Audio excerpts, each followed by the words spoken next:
ay mahirap. Nang may bumbilang lumitaw sa aking utak, hindi natiyak kung saan galing. Subalit tiyak kung bakit tumatak, sino nga ba ang siyang natatangi. Siya! Siya ang nagsasalita sa harap! Siya! Siya nagdagdag ng liwanag!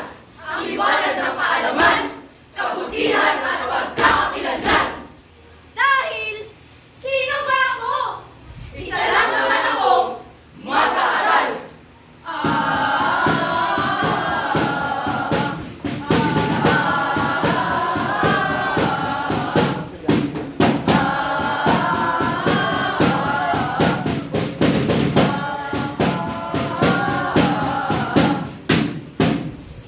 Sa gawain ng guro, ang ilaw ay makikita ko.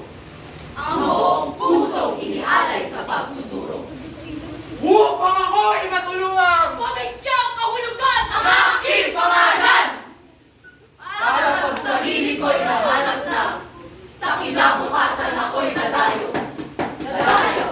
Dadayo! Dadayo! Dadayo! Dadayo! Dadayo! Dadayo! Liwanag! Liwanag! Liwanag! Liwanag! Liwanag! Ngayon ay maliwanag na maliwanag na.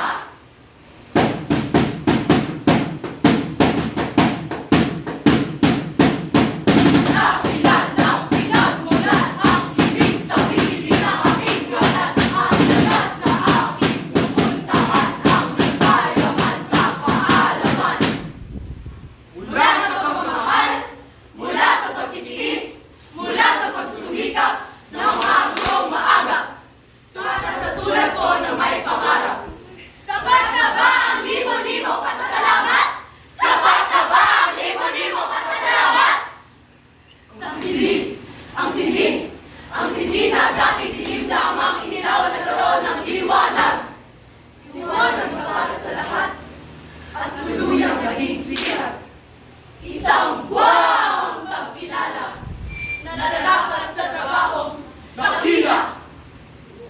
Halika na ating pagsigawan.